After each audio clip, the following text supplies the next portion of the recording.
Von of गुणांक क्या होता है। आज हमारा केमिस्ट्री का बिलियन चैप्टर का नेक्स्ट डे है और आज हम लोग जानेंगे क्या होता है वॉन ऑफ गुणांक। ठीक है, तो क्या होता है समझो, किसी अणुसंख्यक गुणधर्म के प्रायोगिक मान, किसी भी अणुसंख्यक गुणधर्म के प्रायोगिक मान और सामान्य मान का जो अनुपात होता है उसी को क्या कहते हैं, वॉन ऑफ गुणांक कहते हैं। और वॉन ऑफ गुणांक को या फिर इसको हम वॉन ऑफ गुणज भी कह सकते हैं, इसको हम स्मॉल आई से दर्शाते हैं। तो हम कह सकते हैं वॉन ऑफ गुणांक बराबर अणुसंख्यक गुणधर्म का प्रायोगिक मान अपॉन में सामान्य मान। ठीक है, क्योंकि अणुसंख्यक गुणधर्म के प्रायोगिक मान तथा सामान्य मान के अनुपात को क्या कहते हैं, वॉन ऑफ गुणांक कहते हैं। अब ये क्या होता है, अणुसंख्यक गुणधर्म क्या होता है इसको समझ लो। देखो, किसी विलयन का वह गुण जो विलय के कणों की संख्या पर निर्भर करता है वो क्या कहलाता है, अणुसंख्यक गुणधर्म कहलाता है। किसी भी विलयन का वह गुण जो विलय के कणों की संख्या पर निर्भर करता है वो क्या कहलाता है, अणुसंख्यक गुणधर्म कहलाता है। अब यहां पर पूछ लेता है अणुसंख्यक गुणधर्म के, ठीक है, तो आपको यहां पर लिख देना है, पहला है वाष्प दाब में आपेक्षिक अवनमन, दूसरा है क्वथनांक में उन्नयन, तीसरा है हिमांक में अवनमन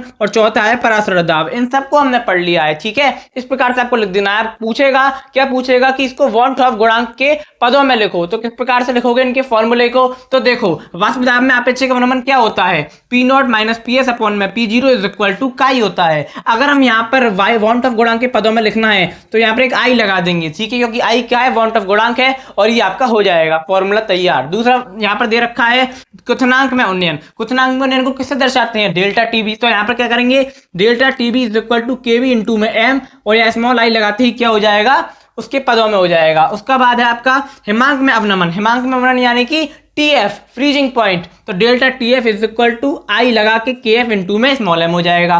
उसके बाद परासरण दाब हमने इससे पहले ही पढ़ा है, pi is equal to CRT, यहाँ पर आप आई लगा दोगे तो ये हो जाएगा। आप आर की जगह पे एस भी लगा सकते हो, ठीक है ना, कोई दिक्कत की बात नहीं है, हमने डिटेल में इसको पढ़ा है। ठीक है, आशा करता हूँ कि आपको समझ में आ गया होगा। आप इसका फटाफट से स्क्रीनशॉट ले लीजिए। हम मिलेंगे इसकी नई क्लास के अंदर नए टॉपिक के साथ में, तब तक के लिए धन्यवाद।